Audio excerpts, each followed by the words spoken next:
이번에는 이제 음식하고 한약 차를 이용해서 위장이 좋아지는 방법론에 대해서 이제 알아보도록 할게요.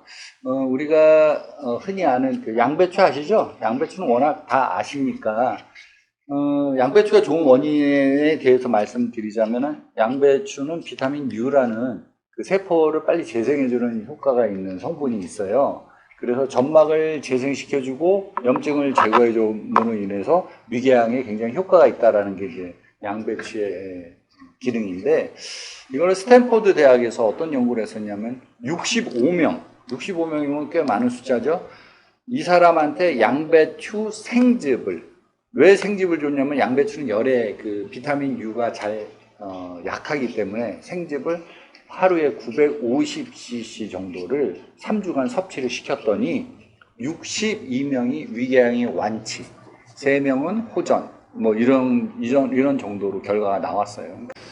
양배추를 평상시에 좀 많이 드시면 좋을 것 같아요. 그리고 양배추 자체가 가지고 있는 여러 가지 섬유적인 것부터 섬유질부터 시작해서 좋은 것들이 많으니까 써보시면 좋겠고, 그다음에 양배추보다 비타민 U가 30배 정도 많은 게 뭔지 아세요?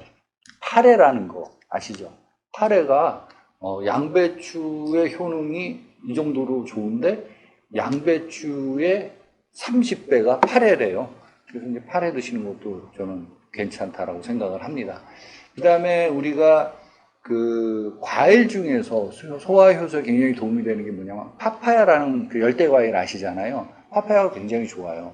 근데 이제 멕시칸 파파야는 좀 맛이 별로고 하와이안 파파야가 맛있는데 조금 비싸죠. 근데 이제 그 파파야를 항상 우리가 프레시하게 먹기가 어려우니까 파파야를 말려갖고 파는 게 있어요. 그거를 어느 분한테 제가 그랬어요. 뭐 만성 소화불량인데 그래갖고 제가 전화 상담해서 파파야 많이 드세요 이러고 몇 달 있다가 말씀하셨는데 굉장히 소화 기능이 좋아졌다고, 요즘 속이 편하다고 그런 말씀 하시더라고요. 그래서 파파야를 드시면 좋고, 파파야는 이제 단백질 소화 효소가 굉장히 많이 있어요. 그래서 천연 소화제다 이렇게 생각하시면 돼요. 소화제를 우리가 따로 사서 드시지 마시고 속이 더부룩하면 파파야를 드시면 된다. 그리고 이제 항염증 작용도 물론 있고 항암 작용도 있어요.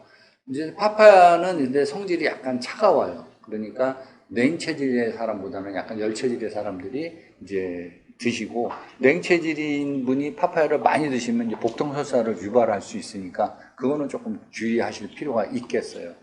그 다음에 여러분들이 다 아시는 것 중에 그 식혜 만들 때 엿기름으로 만들잖아요. 그 엿기름이 메가라는 한약재예요. 근데 이 메가는 뭐냐면 싹튼 보리거든요. 싹을 틔운 그 보리를 가지고서 이제 우리가 음식을 먹게 되면 몸에 있는 여러 가지 안 좋은 것들을 다 삭혀버려. 특히 당분, 밀가루, 녹말 이런 성질이 있는 거는 탄수화물 종류는 다 삭혀버려요. 그래서 우리가 아이를 놓고 이제 젖이 너무 많이 나오시는 분들, 젖 삭힐 때도 우리가 메가를 쓰거든요. 엿기름 먹게 되면은 젖이 삭잖아요. 그래서 이제 우리가 산모들한테 식혜 먹지 말라고 하는 것이 젖이 다 삭혀버릴까봐, 그래서 이제 못 먹게 하잖아요. 근데 우리가 음식을 먹고 속이 답답하고 안 좋을 때, 그때는 이제 삭히는 기능이 좋은 메가 엿기름을 드시는데 뭐 식혜를 이제 드시면 좋죠. 근데 식혜가 파는 식혜는 너무 달아. 설탕이 너무 많으니까 좀 만드실 수 있으면 집에서 식혜 만들어 갖고 드시면 굉장히 좋죠. 그 다음에 우리가 평상시에 위장 기능을 강화시켜주기 위해서 좋은 게 뭐냐면 귤 껍질 말려갖고 우리 옛날에 차로 많이 마셨잖아요. 그거를 귤 껍질 말린 거를 우리가 한약재로 진피라고 그래요. 굉장히 좋은 약재죠. 그래서 이제 첫 번째 진피를 먹게 되면 복통 설사에 굉장히 좋아요.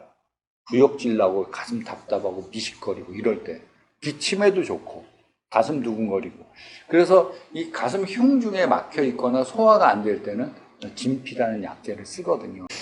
그런데 선생님 나는 항상 평상시에 소화가 안 돼서 소화 잘 되는 게 소원이에요 이러신 분들 있잖아요. 그런 분들한테 제가 권해드리고 싶은 한약재 중에 백출이라는 게 있어요.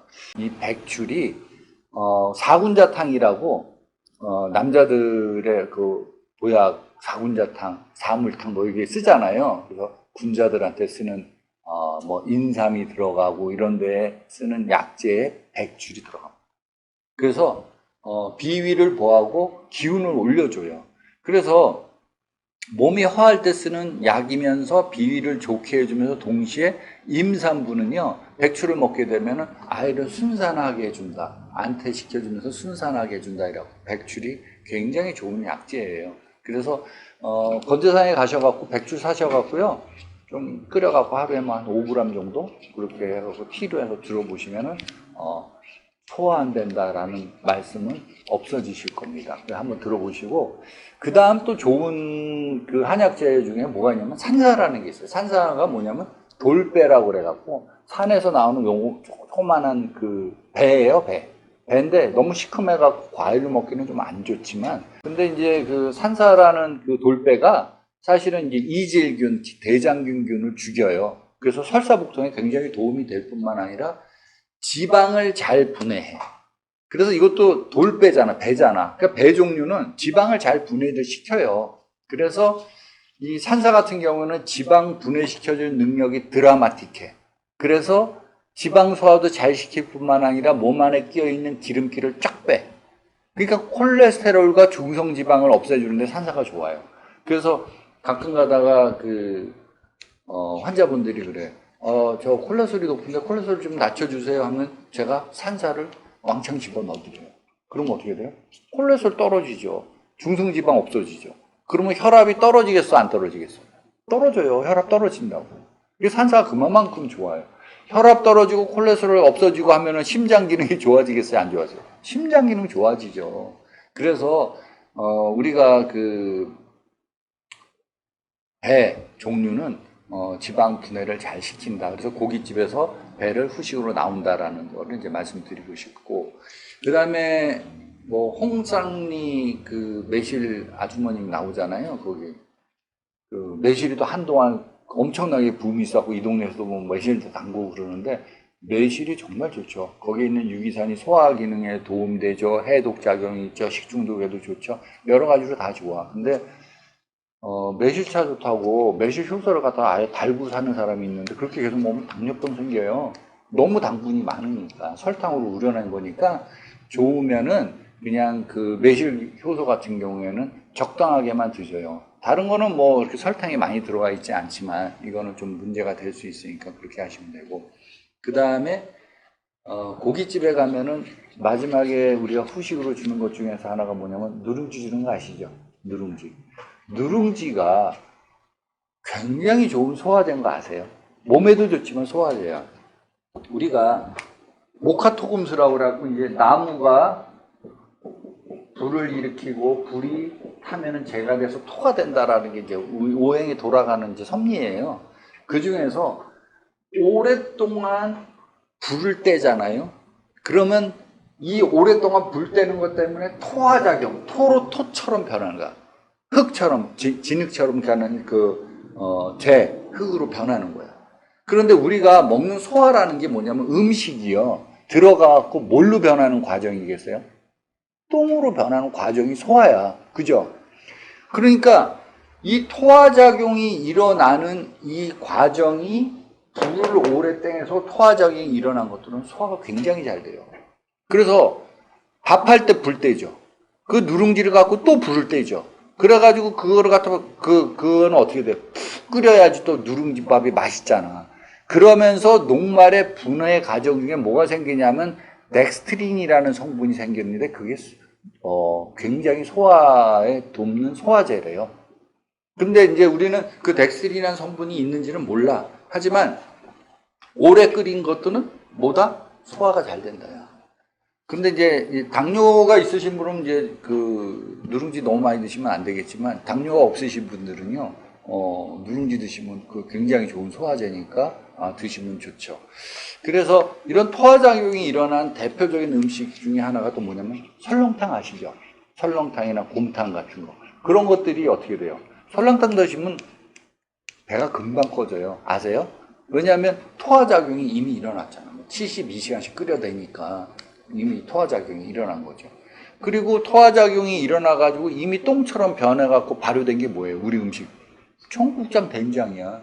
청국장 된장은 이미 토화작용이 일어나서 똥처럼 변해져 있기 때문에 먹어서 이미 똥처럼 되어 있기 때문에 소화가 다 끝난 거야. 그러니까 이런 거는 소화에 문제가 있을 리가 없죠. 그래서 된장찌개 먹고 체하는 경우는 거의 없어요. 네. 깡된장도 좋고 된장찌개도 좋고 뭐 이렇게 해가지고 된장 많이 드세요. 거기다 뭐 양배추 좀 넣고 양배추 된장국 드시면 완전히 더 좋겠죠. 그래서 만성적인 위장장애가 있는 분들한테는 이와 같이 발효된 음식을 드시면 좋겠다라는 말씀을 드리고 싶고요.